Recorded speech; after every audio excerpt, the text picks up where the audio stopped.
Good morning, afternoon, evening. This is Show and Tell. Too enthusiastic? That was great. Should I dial it back a little bit? Great. I'm Jesse Hughes. And I am, as always, Daniel A. Gilmore. And we are here today, or whenever you're listening to it, to talk about the movie Frailty, 2001, or maybe 2002. The internet was conflicted about this. Was it? Why? I saw it both ways. Someone saw it in 2002 and was like, this is a new movie. It came out now. It was someone with a lot of influence, so it's kind of on the line. Directorial debut of one Bill Paxton. Bill Paxton directed it? Yeah. Oh, I didn't catch that at the beginning. Has he directed anything else? I didn't look into that. Yeah. I probably should have. That's your job, Dan. So the movie starts out, credits, there's a lot of religious symbolism like during the credits. I'm not paying attention to the words, obviously, because then I would know that Bill Paxton directed this.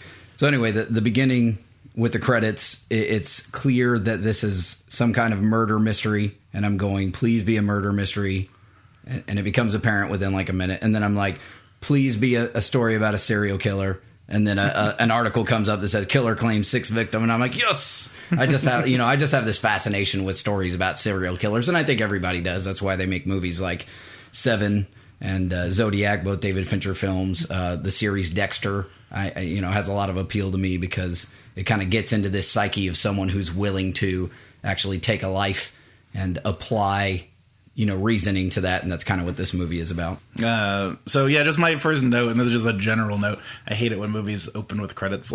Do you? Just get to the movie. No, well, I usually have a problem with it too, unless it lends to the atmosphere of the movie or has a great soundtrack. Mm-hmm. This movie kind of did more of the former. There was kind of the atmosphere building was the opening credits. I don't remember the music. I remember thinking at one point in the movie that I wish it had better music. So I don't remember the music in the beginning. It wasn't distracting, but in terms of the atmosphere it was building, it was doing its job, I'd say, for a early 2000s film. Mm-hmm, mm-hmm. So it just opens up on Powers' booth as Agent Doyle going into his little thing, and then we get the first view of the security camera, which plays in later. The beginning really gave me a Usual Suspects kind of vibe. So it's this interchange between two people as he's telling the story, and I'm going, something about this story is not exactly the way it appears. And I was anticipating, I don't know, by the end of it, maybe Fenton really was some kind of demon and they were going to reveal Matthew McConaughey as Fenton, as you assume he is. So I didn't see the actual ending coming, but I saw a twist coming. I knew there was something going on, and what I really liked was that they knew you were going to feel that way as a viewer. So Agent Doyle wasn't stupid. He kind of played through. He played his role as the viewer, as in, I'm not an idiot, and he kind of took the precautions necessary as someone who would assume things were not as they seemed. And I like that. I like that they weren't pandering the audience throughout, these obvious proceedings that were leading to something other than what they appeared. Then the other thing, I don't know, was the kids playing them. Little Peter Pan is Matthew McConaughey in 2001 Peter Pan. Oh, was he? Okay. One of the Peter Pans. The more recent one? Not the most recent one, but the other one. Oh, not Pan, but Peter Pan. Yes. Gotcha. Okay, he was Peter Pan. I thought the kid actors, were really good. There was one point where Amy, as we're watching this, so I watched this with my wife and my mother-in-law, and we all had completely differing opinions of the movie. I'll get to that. When we get to the end, Amy commented, my wife, that she thought the person playing Fenton was a really good Matthew McConaughey impersonator, which, as it turned out, he wasn't really, his character. So I thought that was kind of funny. Although the other character kind of fit too. They really looked like brothers at a younger age, so it worked. Yeah, I just felt like it was more Matthew McConaughey with like the lighter hair and stuff. Yeah. So when it introduced Matthew McConaughey, I kind of shot back to my earlier opinion of him when I was growing up. Most of the experiences I had, with viewing his movies was... With McConaughey or Paxton, you mean? Matthew McConaughey was... We've talked about Bill Paxton. Okay. Matthew McConaughey was romantic comedies, like stuff like... I can't think of any of the titles, but... I don't even know yet. Yeah, it's like the... Failure to Launch is the only one that comes to mind. There you go. I assume that was a terrible movie. I didn't watch it. But he's really got some drama chops, and he's really kind of... Yeah, he's in more recent times, too. I mean, doing Dallas Buyers Club, Wolf of Wall Street. And Interstellar. I love him. He's a fantastic actor now, and it's just, it's like... It's a shame he had to waste so much time doing what he was doing in the That's how you pay the bills. Yeah, well, that's true. He had to get himself to a certain point. That's my first note is, of course, he's shirtless in his flashback. Of course, yeah. That's his thing. Yeah, I know. I don't blame him. He gets a phone call from his brother. I actually want to go back and watch this to see if he actually said his brother's name, because I'm assuming he didn't. He didn't say. I feel like he said Adam, and while this is a recollection, he could have said, here's what I'm saying to this person, and then we could have witnessed him saying Adam. But I'm assuming in the flashback that he doesn't actually say his name, because obviously he's Adam. They start talking about Abilene, and I thought, does this take place in Kansas? But it was Texas. Yeah, Abilene was a city in Kansas where I grew up, and the setting of the movie is very Kansas, but it makes sense for Texas too as well. Mm-hmm. Well, it's like kind of big middle of nowhere kind of thing, right? Okay, when it first flashes back to the younger brothers, they start singing a song. Yeah, Joy in My Heart. Joy, joy, joy. Which just makes me think of The Simpsons. Why is that? There's an episode of The Simpsons where Bart's staying with the Flanders, and Rod and Todd are singing it. They sing this song? Yes. So he sang it. It was Adam singing it. Joy, joy. Well, we assume, when we're talking about the boys, we're going to say Adam is Fenton, because this is what you're assuming during this part of the movie. Joy, joy, joy, joy down in my heart. And I went, where? Yeah. And then the movie stopped. And I grew up as a part of a very conservative family, and so I knew the tune. And then the next line, of course, is, you're supposed to say where. I thought that was funny. Where? For experience. Well, no, I'll point to you one. Mm-hmm. So they instantly go from kind of this urban environment, going through the trees into the forest, through the rose garden, into this rural environment, which I really liked. I like the sense of place in the movie. Like, from the get-go, it really feels like it takes place in this really small town. From the present scenes in Doyle's office to the flashbacks where we're witnessing the brothers, the sense of place is really good. As someone who grew up in a really small town, it just feels right to me. They have a really great relationship. I like the development of the relationship between the father and the sons. Like when he says, you're never too old for a goodnight kiss. Yeah. That's true, man. You're never too old for a goodnight kiss. And then we have a flashback within a flashback where he's talking about his father seeing, having a vision from God and finding a special purpose for his family. And so I'm instantly on this line of, am I seeing the work of a crazy person, or is this legitimate? Are we actually seeing these visions for what they really were in reality? And that's a question that I like to think that the movie doesn't answer. It kind of leaves it up to the viewer. But Amy felt otherwise. And I think her mom felt otherwise too, but they both had different opinions of where the movie went by the end of it. So they talk about having to gather 3 weapons. There's something about lists that I really like. Like the movie Seven is a really good example. And even Zodiac, I'm going to reference those films. It's something compelling to see a list being developed, and knowing that throughout this movie you're going to see the plot thicken as this list gets checked off. And part of that list in the early goings is the weapons, which becomes resolved pretty quickly. But then it's the list of victims, demons that Bill Paxton's character is meant to seek out. So it instantly makes the movie compelling when there's kind of this list involved. So he says we'll find the weapons, and then he finds them immediately in the next scene. Right. And I just love the Otis. Yeah. So is that a reference to something, or that's like in the trivia? They never outwardly stated what it meant. There were people online said that it's only the innocent survive. Okay. Or it could be possibly the father's name. Okay, I get it. Yeah. But Bill Paxton said it was just, he actually was his idea to put it on there. That it's meant to be like an heirloom passed from father to son. Okay, yeah. So it's the name of the person who originally had it. Maybe his son was Otis Jr. What is the father's name? Did they ever say? No. He's dead. Yeah, he's dead. That's what I have him as. So, which I like that too. And then, as if nothing had happened, father wakes them up the next day by just yelling up the stairs. I wish my dad would have done that. Of course, we never would have woken up. When I was young, my dad would run into the room singing, "Rise and shine, give God the glory, glory." That's, again, I come from a conservative family, and he would just scream. I hated it. I think we all did. But just screaming that song until we would just get out of bed, because we knew if we did, he would shut up. One morning, he came in and did that and was shaking me as he was singing it. And and I was young, he forced my thumb into my mouth, and it knocked one of my teeth out. I had my baby teeth, and they were all slowly coming out. Yeah. It knocked one of them clean out, and I was just like, not talking to you today, Dad. Not having it.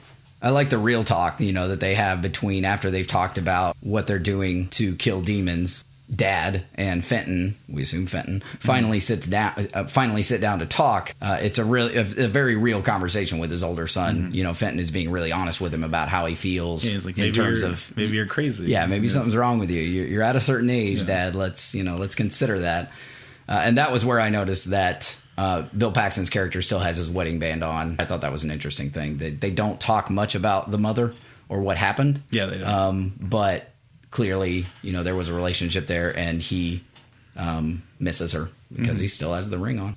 Adam comes in, the younger son, and he made his own list. Yeah, develops his own list. And it's an interesting thing to see that rather than we assume Dad is crazy, rather than say, oh, great, you've got another list of people, let's do this. He tells him the reality of the fact is you're taking advantage of this religion that I've planted in you, and you want to destroy people that are upsetting you now as a young person, and this is not right, So murder. That was the point where I was thinking, maybe he's legitimate. Maybe he clearly believes in something, and he believes it to his core. Basically, he sees right through his son's deception. But you could believe something and still be wrong. Exactly. Yeah, still be wrong and still be crazy.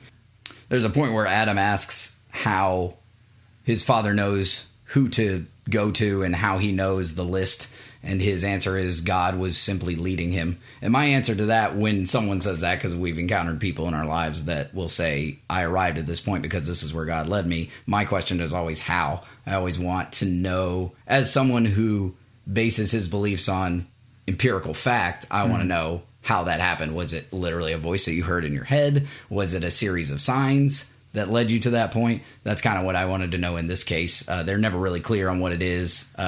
When he's getting the visit from the original angel, it's just a shining light from the trophy, and then we assume the trophy showed him or told him, or maybe it's something that's instantly planted in the head. But I've always wanted to know how that person perceives the message from God, whether it's something that's instantly there or verbally told to them. Well, I know in the Bible, God never actually speaks to anybody because it's the Metatron, was it? What's that? The Metatron, like the voice of God? No, I don't know what that is. Okay. Sounds like something from Transformers. I want to say that's what that is. The original voice of Optimus Prime is the voice of God, if that's what you mean. I mean, we all know that. He kills his first victim, and shit gets real. And this is the point in the movie in which things are truly intriguing, because we see the lengths at which he's willing to go. He's not just crazy, but just willing to, take a life. And we see that happen after he touches her, and we see his reaction, but we don't see what actually happens, what he sees, basically. So I'll do some trivia here. It was originally Bill Paxton had planned on showing the visions there, but James Cameron told him not to. Really? And save it for the ending. Yeah. The ending is really kind of the crux of what's going on in the film, and I thought that the not showing the visions was an element of ambiguity, giving you the option to choose whether he was crazy or really seeing things. But of course, they show you what he is seeing or what he thinks he's seeing by the end of the film. When Adam says he was watching him, and he said, I always believed him. Right. And because he said he saw the demon, too. So it could still, his son could just be brainwashed or crazy. Everything we see is Adam's story, and so we could assume that what he saw is what he wanted to see, or what he wanted to assume his father was seeing. And everything that his father tells him about the person that he kills is what Adam sees. So it was colored by his belief in his father and how he was coloring his imagination. It was at this point in the movie when we were watching it, Amy's mom said, when do men usually, she said, how old do you think that their father is? And I said, maybe, late 30s, something like that. Late 20s, early 30s. And she said, it's a fact that men usually develop schizophrenia in their early 20s. So she was kind of throwing out this idea of that we're just witnessing his schizophrenia. And by the end of it, we're witnessing Adam's interpretation of that schizophrenia as being, religious messages that were given to him.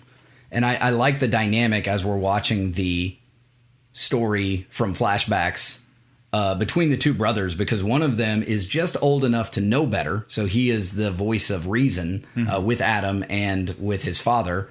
And then Adam is just young enough not to know better. So he's just young enough to be impressionable and is the one who is on his father's side. And so it's 2 against 1. Like throughout this experience, we're witnessing from the past. I just like because he's like he said he had never been there before. It was like God let him, and just he goes to knock on the door, but then she just comes out.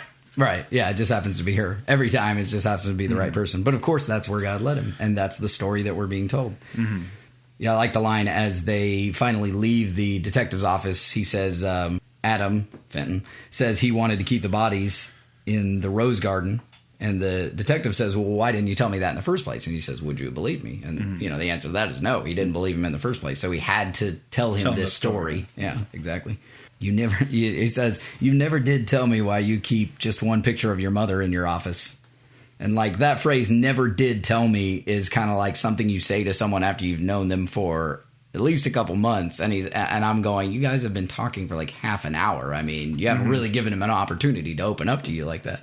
There's a playground scene then as it flashes back. There's a scene from them as kids on a playground. And there's a kid that we haven't been introduced yet. He's only in this scene. Can't understand a word that kid says. I rewound it even. That whole scene twice. Could not understand what anyone was saying during that scene. So Bill Paxton flew this kid out from Tennessee.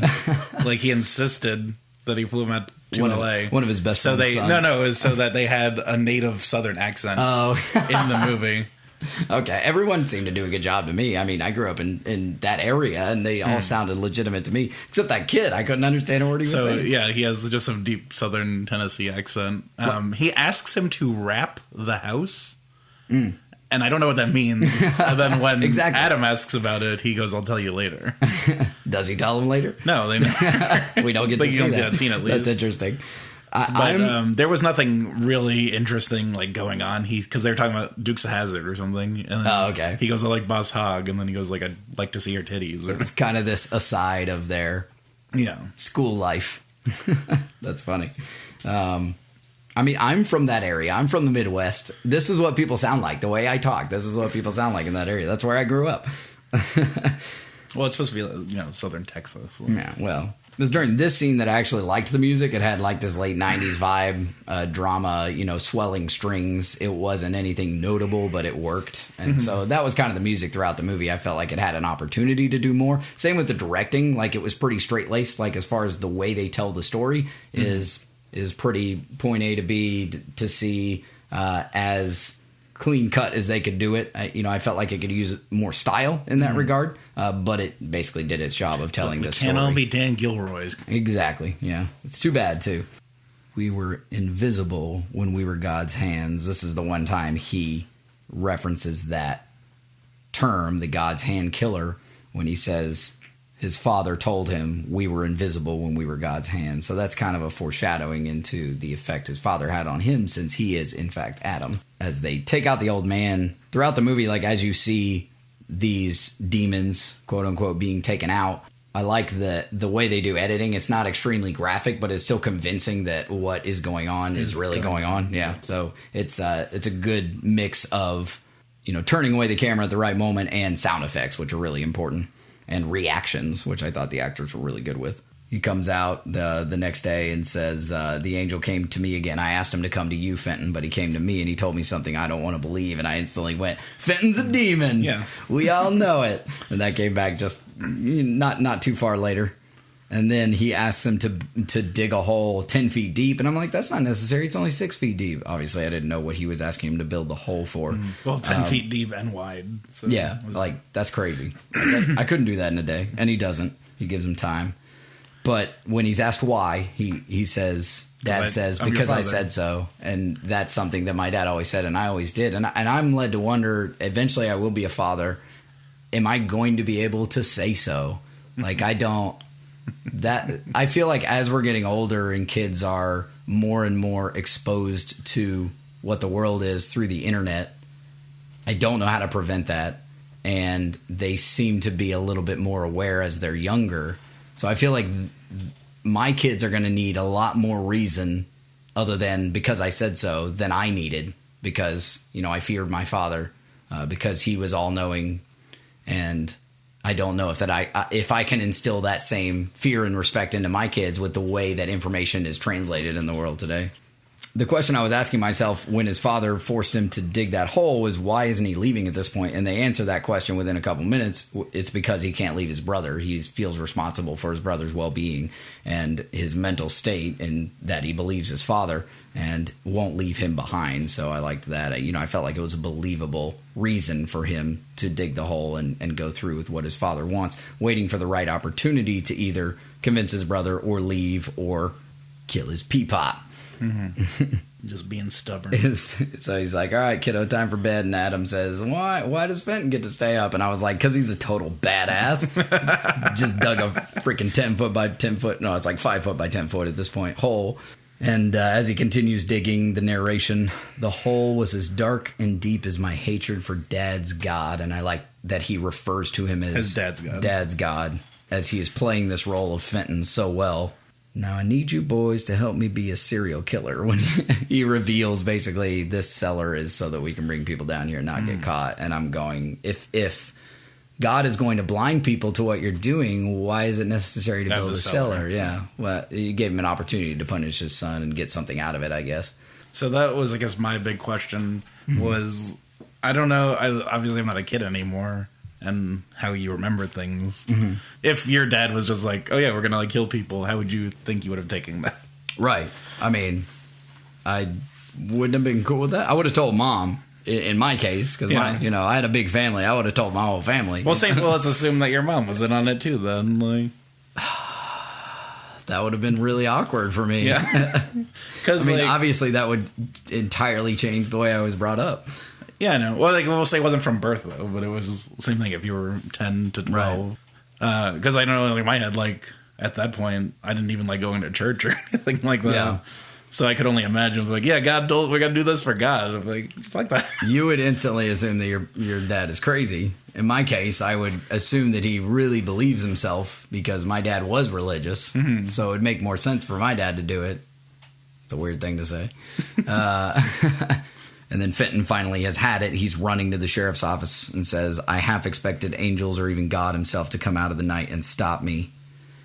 And this becomes consistent throughout the movie, but people just don't knock on doors the right way in Texas, I guess. He's like slapping. He's like slapping the side of the screen. Like no one's going to hear that. And then the officer comes out and says, you don't have to break my door down. And I'm like, he was literally like tapping the side of your door. I don't even know how you heard it. In Kansas, you open the screen door, you knock on the wood door, and no one ever does that. Like, I gave him crap, but like even his father does it later in the movie. But except when Sheriff takes him back home, he knocks on the door the right way. He does it with his fist. That's how you knock on a door. And then this I use my knuckles when I knock. Yeah, exactly. Well, yeah, you put it in a fist, you use your knuckles. I've always done that. Who slaps the side of the door? I'm sure there's some. Maybe Bill Paxton. Yeah, Bill Paxton, obviously. Told you there was something wrong with him. This police officer is hopelessly naive, which I kind of think ties into Bill Paxton's claim that God will blind those who might see what we're doing. And then his father says, we'll do what has to be done. And he asks his son, do we have to take him down there to see the cellar? And I'm going, he's asking you if you have to kill this guy, and he doesn't get it. Yeah.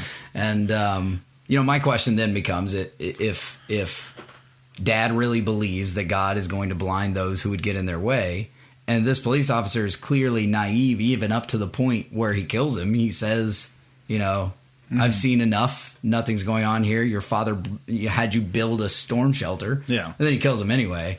I think that was, rather than assume that was a lacking character trait on the part of writing, I like to assume that it was a lapse it was the human element of Dad taking over. Well, no, at the beginning when he says, he's like, we can never tell anybody or it'll be dangerous for us and them. Yeah. So it was him protecting their secret. That's true. Protecting his kids as much as protecting himself. Because you assume, it's going to be dangerous if somebody knows. And after this kill, he pukes immediately. Yeah, he pukes. Like, he's distraught. Like, this actually hurt him because he knows that in his mind, he's killing a man rather than a demon. And then he reveals to his son that the angel told him he was a demon. And then at that point, I went, well, he's going to kill his dad. That's the only way. I was like, that's why his dad's dead. He's going to kill him. That's the only choice he has. Otherwise, his dad's going to kill him. Yeah. I was reminded of the story of Abraham and his son Isaac, which they even reference. They reference that later in the movie. Yeah, I was just reminded of the story is that God asked Abraham to kill his son Isaac, and he goes all the way through with it because he believed in God so wholeheartedly. And then right before he kills his son, God says, "I just wanted to make sure you were willing to do it. You don't have to kill your son." Which, how fucked up is that? And I mean, yeah, that's really messed the up. Bible. How would you feel? How would you talk to your son after that? I know. He's like, "Yeah, Dad, thanks." God told you it was okay, and that's why I'm sure, Dad. Yeah, sure. Yeah, you could never. And then his father says, "I like this. I'm afraid of you," because as a demon, he is afraid of what he can become. He asks him to pray for a vision, and then I thought at this point he was aiming to kill him, but he locks him in. Well, yeah, they make it seem like cellar. That, yeah, just throws him down there, and then I said he dug his own grave, literally. Yeah. Asks his brother to save him. The acting is really great here as his brother walks off and he realizes my brother is not going to save me, and he's just panicking, rapping at the door, asking for him to come back. But he's still defiant to his father because he's like, "Did you have a vision from God? There is no God." It's not defiance so much as just being foolish. Like at this point, I'm going just lie yes, and tell your father what he wants to hear so you can get out of here and devise a plan, which he eventually does. But I mean, same thing even when he was digging the hole, though. Right. Yeah. You didn't even pray once, did you? No. No. Yeah, exactly. And then there's a really cool shot with his head like floating back. Yeah. And this Into is the shadows. The only scene in the movie that Amy's mom didn't like. Yeah. When we got done with the movie, she said the only thing I didn't like was the floaty head. Just didn't think that was necessary. It wasn't. I think it was just like because he said he did. I think it's a cool shot. Yeah, it's a cool shot. And I'm not saying it doesn't work. More than anything, it just creeped her out. Like she doesn't like creepy imagery like that. And then he kills his father. And he whispers something to Adam. We don't know what it is. At this point, we're led to assume it's carry on my work. But of course, it's obviously, pick up the axe and kill this guy. So I saw the that death. Is carrying on his work, then. I saw the dad dying, as part of this scene, but I didn't see Adam just running towards that dude, just jacking him with the axe. I was just like, did not see that coming. Well, because does he pull off the tape off of his mouth? Yeah, he pulls it off and then immediately. No! I was entertained by that. Yeah. I was like, damn, boy. And then this is where the ending is revealed. You would bury him there or whatever? Mm-hmm. And he goes, that doesn't make sense. Yeah. And he's like, it does if I'm Adam. Yeah, and I was like, oh, we got to rewind and watch the whole movie again. I love me a twist ending.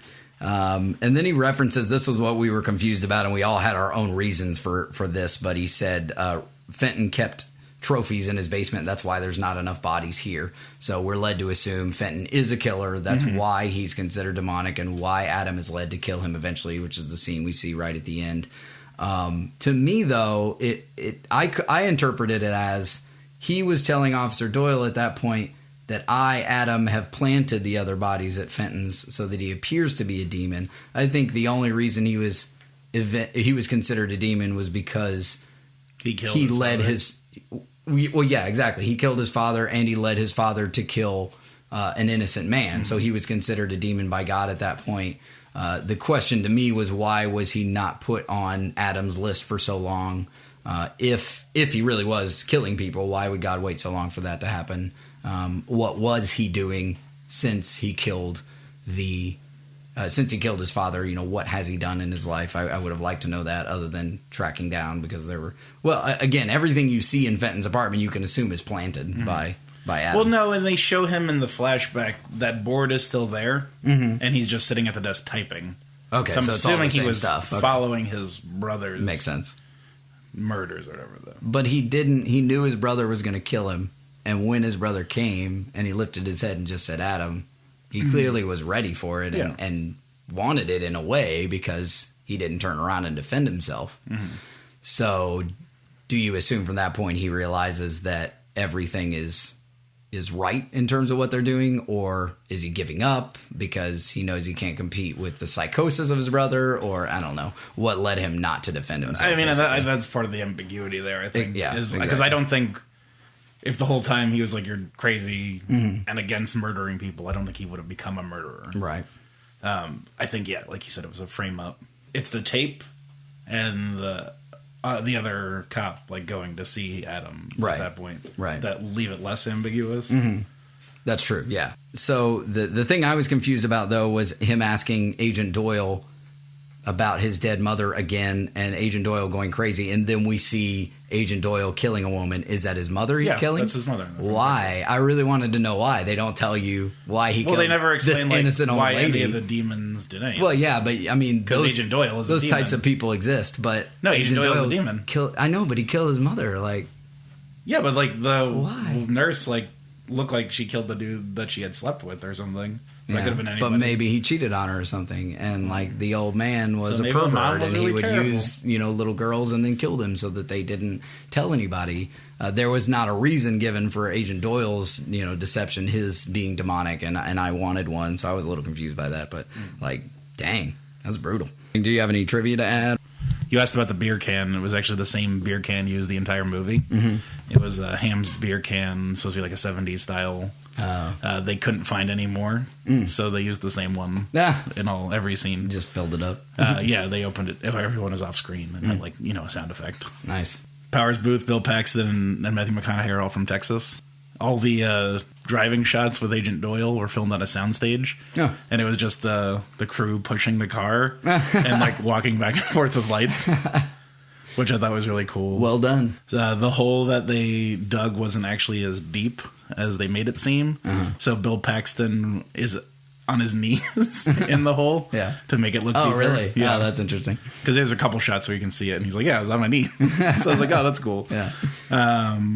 Jeremy Sumpter, who's Adam, originally auditioned for the role of Fenton. Curtis was actually a millipede, not a centipede. Curtis? Yeah, the jar that Adam has. Oh, yeah. With the name Curtis. Oh. Come on, guys. Gotta be accurate. It was a millipede. No, I guess I said centipede somewhere. But it was actually a millipede. Oh. And Bill Paxton asked Matthew McConaughey what it would be named. And he said Curtis. So Matthew McConaughey named it. Lionsgate considered changing the name to God's Hand, but Bill Paxton and Brent Hanley, I don't know, who was the writer, insisted that they keep it. But they said it was kind of an ironic thing because in Brazil, the movie is called The Devil's Hand. Ah, nice. So the Brazilians do not believe that what is going on is in fact going on. And then it's loosely based on American serial killer Joseph Calinger. I don't know how you say that. Oh, so it's based on a real killer. Oh, interesting. That was him and his son went on a killing spree.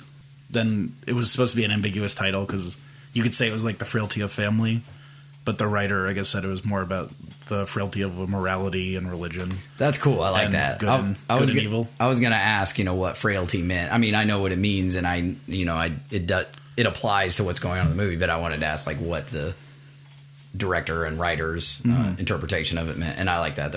I mean, it could really apply both ways. Family really kind of led every important character in this movie down the path they went down, and religion also versus reality, or what is believable and what is not.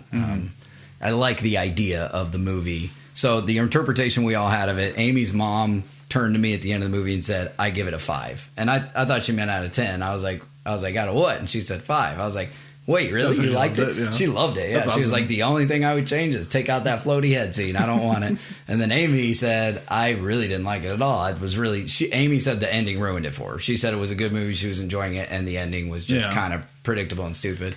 It was a little disappointing, like ending wise to me. I was obviously expecting a twist, but it made sense for what they were trying to do, basically. And I like that they didn't treat the audience like they were stupid. Like when he's saying, I'm Adam, they didn't like go back like Saw and show you everything. And show you everything. Yes. And I like the way that Saw does it, because Saw is a stupid movie throughout. It's one of these popcorn, movies that you just sit for the entertainment purpose. But this film had a little intellect to it. So they didn't treat you, like an idiot when you get done with it. You can choose to go back and watch it again if you want to catch, little things. And I assume you do if you watch it again. But that was what I appreciated about it. I wanted it to be a little bit more ambiguous, because I really expected, as I was watching the movie in the early stages, it to be ambiguous by the end of the movie in terms of who was who and what was really going on, and whether the religious element was actually, if he really was God's hand, or if God does not exist in this universe, in our universe.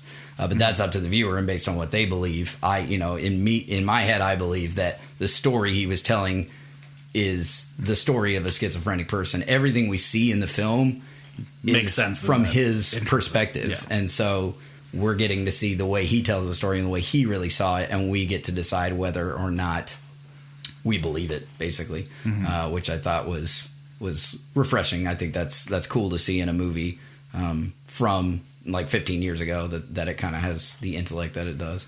I wanted a little bit more style out of the directing and the music, but all in all, I did enjoy it. It was I love thrillers. I love murder mysteries, and this delivered. 3? Yep, 3 out of 5 stars. My movie next week, I'm going to bring action back into the mix. I'm pretty sure we haven't done action since our first episode, which was The Running Man. Dark City was an action movie. That's true. Yeah, Dark City was in there too. But still, that's pretty... It's like... more sci-fi than action. Yeah, but it's still early on, is what I was saying. This was inspired by the announcement that Daniel Craig will no longer be James Bond. So he did 4 James Bond movies. What he was paid for those 4 Bond movies was $5 million. He was offered to sign a contract for 2 Bond movies for $10 million. So they offered to pay him twice what he's done for 4 movies for half as many movies. Yeah. And he said no. So I want to watch my favorite Bond movie, my favorite of the Daniel Craig Bond movies, obviously, Casino Royale. Awesome. So it's going to be fun. It'll be interesting to see if we have a lot to talk about on that one, see if you enjoy it. So we're watching 007 Casino Royale. Sweet. For the next episode. Guys, thanks for listening. As always, I'm Jesse Hughes. And I am Daniel A. Gilmore. This is Show and Tell.